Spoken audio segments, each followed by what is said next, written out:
Hello all welcome back to Sri crafts. మీరు already yellow crop top blouse అనేది చూసే ఉంటారు కదండి. సో ఈ క్రాప్ టాప్ బ్లౌజ్ని నేను ఎలా కట్ చేశాను అండ్ స్టిచ్చింగ్ అనేది ఎలా చేశాను అనేది చూపిస్తున్నాను అనమాట. సో నెక్స్ట్ ఫస్ట్ మనమైతే ఇలా సపరేట్గా తీసేసుకున్నాను. 4 ఫోల్డ్లో ఉన్నదాన్ని సపరేట్గా తీసాను. బికాజ్ ఎందుకు కట్ చేశాను అని అంటే మనకి బ్యాక్ సైడ్ హుక్స్ వస్తుంది కాబట్టి ఒక హాఫ్ ఇంచ్ ఫ్యాబ్రిక్ అనేది ఎక్స్ట్రా ఉంచుకొని ఫ్రంట్ పార్ట్ కంటే కూడా కట్ చేసుకున్నాను అనమాట. ఇక్కడ మీరు చూసినట్లయితే చూడండి, బ్యాక్ పార్ట్ అనేది ఒక హాఫ్ ఇంచ్ ఎక్స్ట్రాగా ఉండి హాఫ్ ఇంచ్ నేను ఫ్రంట్ పార్ట్ని దాని పైన ఉంచాను అనమాట. కొంచెం ముందుకు చేసి ఉంచాను, అది ఎక్స్ట్రా ఫ్యాబ్రిక్. మనం ఫ్రంట్ పార్ట్ పైనే మెజర్మెంట్ చూడాలి. హాఫ్ ఇంచ్ అనేది ఎక్స్ట్రా బ్యాక్ పార్ట్కి ఎక్స్ట్రా ఫ్యాబ్రిక్గా తీసుకున్నట్టు, మనం ఫ్రంట్ పార్ట్ వైపుకే మెజర్మెంట్ ప్రాపర్గా తీసుకుంటున్నట్టు. అందుకే ఫ్రంట్ పార్ట్ని పైన పెట్టాను, కింద బ్యాక్ పార్ట్ అనమాట. ఆ బ్యాక్ పార్ట్ది హాఫ్ ఇంచ్ ఎక్స్ట్రా ఉన్నట్టు, ఎక్స్ట్రా ఉండేలాగా తీసుకున్నాను అనమాట. ఫ్యాబ్రిక్ ఒకదానిపైన ఒకటి అలా ముందుకు పెట్టేశాను. అర్థమైందని అనుకుంటున్నా. మనకి length of the blouse full length ఏంటి అంటే 9.5 ఇంచెస్ తీసుకుంటున్నాను.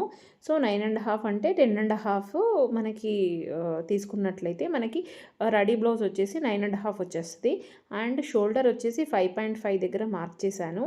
అండ్ రెడీ షోల్డర్ వచ్చేసి 2.5. 2.5 అయితే 3.5గా మార్క్ చేసుకున్నాను అనమాట. అండ్ దెన్ ఇక్కడ ఆర్మ్ డౌన్ కోసం 5.5ని మార్క్ చేసేసి ఆర్మ్ డౌన్ అనేది మార్కింగ్ అనేది ఇచ్చానండి. అండ్ దెన్ వేస్ట్ సైజ్ వచ్చేసి 22 ఇంచెస్. సో 5.5 ఇంచెస్ అవుతుంది 4 పార్ట్స్గా డివైడ్ చేస్తే. 5.5 ప్లస్ టక్స్ కోసం 1 ఇంచ్. సో నేను ఇక్కడ 6.5గా మార్క్ చేసుకున్నాను అనమాట. 6.5 ప్లస్ 2 ఇంచెస్ సీమ్ అలయన్స్ కోసం అనమాట. 2 ఇంచెస్ వచ్చేసి మార్క్ చేశాను. అండ్ చెస్ట్ దగ్గర వచ్చేసి 6.75గా మార్క్ చేసి 2 inches for seam allowance mark చేసుకున్నాను అనమాట. అండ్ ఇంకా షోల్డర్ దగ్గర వచ్చేసి మిడిల్లో పాయింట్ పెట్టేసి మిడిల్లో మార్క్ చేసుకున్నాను. షోల్డర్ డౌన్ వచ్చేసి 5.5 కదా, ఎగ్జాక్ట్గా మిడిల్లో మార్కింగ్ ఇచ్చేసి ఒక పావించు లోపల ఒక చిన్న మార్క్ ఇచ్చుకొని క్రాస్గా గీసినట్టయితే మనకి ఆర్మ్ రౌండ్ అనేది చాలా నీట్గా వస్తుంది. సో మార్క్ అనేది చేసేసాను. అండ్ ఫ్రంట్ నెక్ డౌన్ వచ్చి 3.5గా మార్క్ చేసుకున్నాను. రౌండ్ షేప్ అనేది కర్వ్ స్కేల్ యూజ్ చేసి రౌండ్ షేప్ అనేది ఇచ్చేసాను అనమాట. సో మన ఫ్రంట్ పార్ట్ రెడీ అయిపోయినట్లే. టక్స్ అనేది ఇంకా కంప్లీట్గా కటింగ్ అనేది చేస్తున్నాను. Neck round and then tucks దగ్గర కూడా అన్నీ కత్తెరతో టక్స్ అనేది ఇచ్చేసాను. అండ్ ఇప్పుడు బ్యాక్ పార్ట్ కోసము 2 ఇంచెస్ డౌన్ మార్క్ చేశాను. మార్క్ చేసి రౌండ్ షేప్ నెక్ అనేది కర్వ్ స్కేల్ యూస్ చేసి రౌండ్ షేప్ అనేది ఇచ్చేస్తున్నాను అనమాట. కట్ చేసుకున్నట్టయితే బ్యాక్ పార్ట్ కూడా రెడీ అయిపోయినట్లే. సో ఇప్పుడు మనకి back part and front part మొత్తం రెడీ అయిపోయిందనమాట. సో ఇప్పుడు ఈ front and back part cutting అంతా కంప్లీట్ అయిపోయాక మనకి పైన కోట్ స్టైల్లో వస్తుంది కదండి ఎల్లో. సో ఎల్లో లైనింగ్ ఫ్యాబ్రిక్ని తీసుకొని మన ఈ పర్పుల్ కలర్ ఫ్రంట్ పార్ట్ ఏదైతే ఉందో దానిపైన వేసి మనం డిజైన్ అనేది కట్ చేయాలండి. కట్ చేసుకుంటున్నాను. అది నెక్ కట్ చేయకూడదండి, ఎందుకంటే మనకి డిజైన్ వస్తుంది కదా, అది అక్రాస్లో డిజైన్ కోసం అనేసి మనం కట్ చేయకుండా అలాగే ఉంచేసుకున్నాం. అండ్ దెన్ మిడ్ పాయింట్ ఏదైతే ఉందో మనకి టక్స్ కోసం ఉంచాం కదా ఫ్రంట్ సైడ్. సో అక్కడ చిన్న మార్కింగ్ ఇచ్చాను, మీరు గమనించినట్లయితే 3.25 దగ్గర మార్కింగ్ ఇచ్చేసి చక్కగా క్రాస్గా స్కేల్ యూస్ చేసుకొని అలా మార్క్ చేసుకున్నాను అనమాట. క్రాస్ లైన్ అనేది మార్క్ చేసి కట్ చేశాను. సో మనకి ఆ మార్కింగ్ అయిపోయింది అని అంటే నీట్గా రెడీ అయిపోయినట్లే అనమాట. Front side cross line and then దానికి కట్ వర్క్ అనేది కట్ చేసుకోవాలి. సో మనకి front side and back side part అనేది కంప్లీట్గా కటింగ్ అంతా అయిపోయినట్లే. సో ఇప్పుడు మనం అది ఓపెన్ చేసి ఫ్రంట్ పార్ట్ వైపు అది వేసి చూసుకుంటున్నాను ఎలా ఉంది ఏంటనేది. సో నాకు ఒక హాఫ్ ఇంచ్ ఎక్స్ట్రా అనిపించింది అనమాట. సో ఎక్స్ట్రా ఉందని చెప్పేసి ఒక హాఫ్ ఇంచ్ ఫ్యాబ్రిక్ని చూసి ఇలా కట్ చేసుకుంటున్నాను. సో కరెక్ట్గా షేప్ ఇచ్చినట్లయితే చాలా నీట్గా వస్తుందండి. ఇలా హాఫ్ ఇంచ్ ఎక్స్ట్రా ఫ్యాబ్రిక్ తీసేసాను. అండ్ మెయిన్ ఫ్యాబ్రిక్ ఇది ఒక 1/2 మీటర్ తీసుకున్నాను, హాఫ్ పట్టు బ్లౌజ్. సో ప్లెయిన్ ఫ్యాబ్రిక్ అనమాట. సో ఆ ప్లెయిన్ ఫ్యాబ్రిక్ని 2 ఫోల్డ్ చేసి ఫ్రంట్ పార్ట్ అనేది పైన పెట్టేసి ఫ్రంట్ పార్ట్ సపరేట్గా బ్యాక్ పార్ట్ సపరేట్గా కట్ చేసుకుంటున్నాను. ఎల్లో ఫ్యాబ్రిక్ని డిజైన్ అది పెట్టి చూసుకుంటున్నాను. సో నాకు అట్లా ఫ్రంట్ వైపు సో, ఇలా ఇలా చూపిస్తున్న విధంగా ఇలా డిజైన్ వచ్చేలాగా చూసుకొని షేప్‌కి కరెక్ట్‌గా ఇచ్చి కట్ చేశానండి.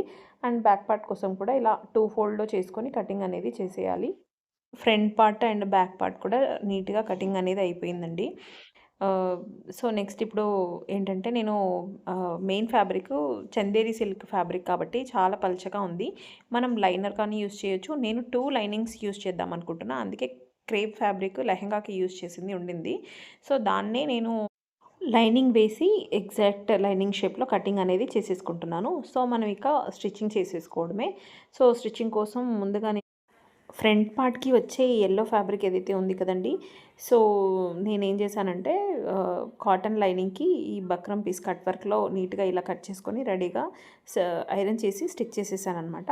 మనకి నీట్‌గా వస్తది. మీరిక్కడ చూస్తున్న విధంగా నేనిది ఫాస్ట్‌లో కనిపిస్తుంది కానీ చాలా స్లోగా చేయాల్సిన ప్రాసెస్ అండి కట్ వర్క్‌కి. సో, ఎగ్జాక్ట్‌గా బక్రం కార్నర్‌కి కట్ వర్క్ డిజైన్ ఎలా ఉందో అలా స్టిచ్చింగ్ అనేది మనకి నీట్‌గా పడాలనమాట. చాలా స్లోగా నిదానంగా చేసుకుంటూ రావాలి. సో, ఇలా మనం చేసేసుకొని రి క ట టక్స్ అనేది మార్క్ చేసేసుకోవాలండి. ఇందులోనే మనకి crepe lining, cotton and main fabric అన్నీ ఉన్నాయి చూడండి. సో, నీట్‌గా కటింగ్ అనేది చేసేసి మధ్యలో ఘాట్లది పెట్టేసుకోవాలి. ఘాట్లు పెట్టేసినట్టయితే రివర్స్ చేయడానికి చాలా ఈజీగా ఉంటుందన్నమాట. సో, మనకి ఇది యెల్లోది రెడీగా ఉంది అనంటే మనకి పర్పుల్ కలర్‌లో ఉన్నటువంటి ఫ్యాబ్రిక్‌ని ఫ్రంట్ వైపుది దానికి కూడా బక్రం అది అంటించేసుకొని రివర్స్ చేసుకున్నామంటే రెడీ అయిపోతుంది. సో, ఇక్కడ ఈ యెల్లో దాన్నైతే నీట్‌గా ఇలా రివర్స్ చేసేస్తున్నాను. టక్స్ అనేది ఇచ్చేసాను కదా! రివర్స్ చేసే ఐరన్ చేసుకొని పక్కన పెట్టేయాలి. సో, మనకి రెడీ అయిపోతుంది. ఫ్రంట్ పార్ట్‌కి లైనింగ్ పైన బక్రం అనేది ఇలా ఆహ్, నెక్ షేప్‌లో కట్ చేసుకొని నీట్‌గా ఇలా ఐరన్ అనేది చేసేసామంటే మనకి స్టిచ్ చేయడానికి చాలా ఈజీగా ఉంటుందన్నమాట. నెక్ వైపు అండ్ కింద బ్యాక్ సైడ్ నీట్‌గా ఒక స్టిచ్ అయితే వేసేసాను.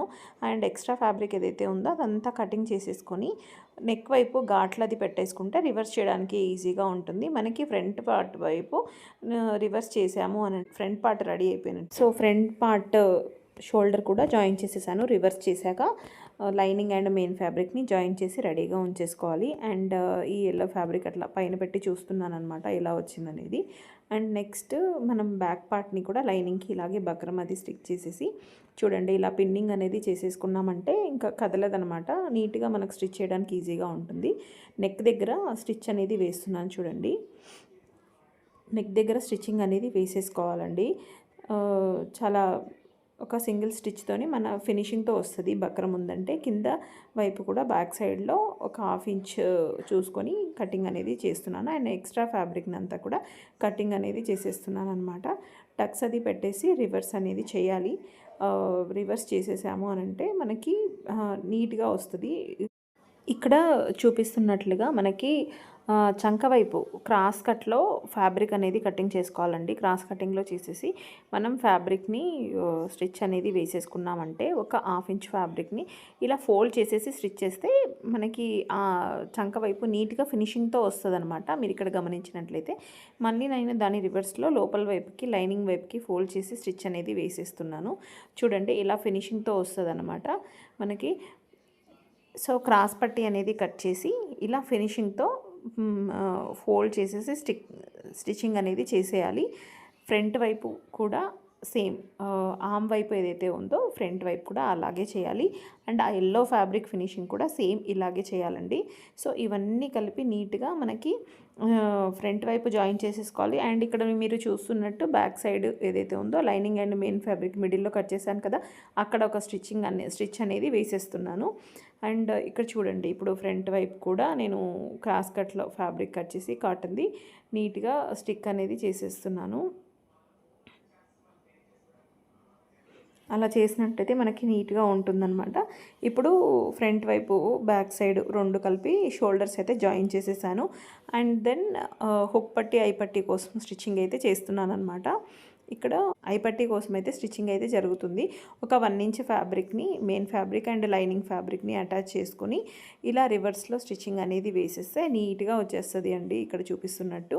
ఇది ఐపట్టి కోసం అయితే స్టిచ్చింగ్ వేస్తున్నాను. హుక్ పట్టి కూడా చేస్తాను.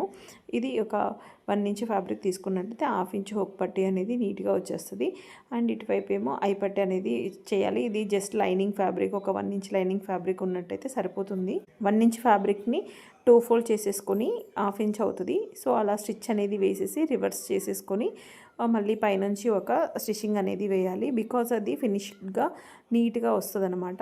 ఫోల్డ్ చేసి స్టిచ్ చేసుకున్నామంటే మనకి ఐపట్టి హుక్ పట్టి రెడీ అయిపోయినట్లే నీట్గా ఉంటుంది. సో 3.5 దగ్గర మధ్యలో నేను టక్స్ అనేది చేయలేదు కదా, సో అందుకోసం ఒక 1/2 ఇంచ్ దగ్గర మనకి 1/2 ఇంచ్ యూస్ చేసుకొని టక్స్ అనేది బ్యాక్ సైడ్ పెట్టేశాను. ఇప్పుడు ఫ్రంట్ వైపు కూడా మిడిల్లో ఎగ్జాక్ట్గా మిడిల్లో మనం 3.5కి మార్క్ చేసేసుకొని టక్స్ అనేది పెట్టేసేయాలి. చాలా చాలా నీట్గా వస్తుంది అనమాట. Front and back part ready అయిపోయినట్లే. మీకు లట్కన్స్ పెట్టేశాను కదండి, మీరు ఈ వీడియోలో చూస్తున్నట్టు వీటిని షార్ట్ వీడియోలో పోస్ట్ చేస్తాను, చూసేయండి. అండ్ లట్కన్స్ని చూడండి, ఇటువైపు ఆర్మ్ వైపు ఏదైతే ఉందో ఇటు సైడ్ అయితే ఈ ఎల్లో దానికి అటాచ్ చేశాను, ఇటువైపు నేను అటాచ్ చేస్తున్నాను అనమాట. అండ్ ఇక్కడ మనకి సీమ్ అలయన్స్ ఎంత వస్తుంది, 2 ఇంచెస్ కదా, ఆ 2 ఇంచెస్ మార్కింగ్ చూసుకొని ఎగ్జాక్ట్గా మనకి so waste and chest size ఎగ్జాక్ట్గా మెజర్ చేసుకొని మనకి 2 ఇంచెస్ సీమ్ అలయన్సెస్ పెట్టుకున్నాం కదండి, అలా 2 ఇంచెస్ మార్కింగ్ అనేది చేసేసుకొని మనం సైడ్ జాయింట్స్ అనేది చేసేసుకోవాలండి. సో ఆఫ్టర్ దట్ స్టిచ్ చేసిన తర్వాత కూడా ఒక్కసారి మనం అనుకున్న measurement waste chest size same వచ్చిందా లేదా అనేది టేప్తో చెక్ చేసుకొని మరి స్టిచ్ అవసరం అయితే వేసుకోవాలన్నమాట. మనకి జాయింట్ అనేది అట్లా 3-4 స్టిచెస్ అనేది వేసేసుకుంటే చాలా నీట్గా ఉంటుందండి. అంటే ఇంకా మనకి ఫిట్టింగ్ అంతా రెడీగా అయిపోయినట్టే. అండ్ లోపల వైపు కూడా కుట్టు అది కనిపించకుండా నేను కార్నర్స్లో మడిచి కూడా కుట్టానండి. చూడండి మనకి ఇంకా బ్యాక్ సైడ్ కూడా హుక్స్ అది పెట్టేస్తే ఇంకా రెడీ అయిపోయినట్లే. లోపల ఒక్కసారి మనము ఓవర్లాక్ కాకుండా ఇంకొక మెథడ్లో కూడా సైడ్లో జాయింట్ అనేది చేసేసుకోవచ్చండి. ఇక్కడ చూపిస్తున్న విధంగా చిన్నగా ఫోల్డ్ చేసేస్తే పోగులు అనేది బయటికి రాకుండా ఇలా నీట్గా ఉండిపోతుంది అనమాట. సో ఇంకా ఫినిష్ అయిపోయినట్టే అండి. మీకు కనుక నచ్చినట్లయితే చిన్న లైక్ చేసి కమెంట్ చేయండి. అలాగే ఇలాంటి మరిన్ని అవుట్ఫిట్ డిజైన్స్ కోసం please to follow my channel శ్రీక్రాఫ్ట్స్.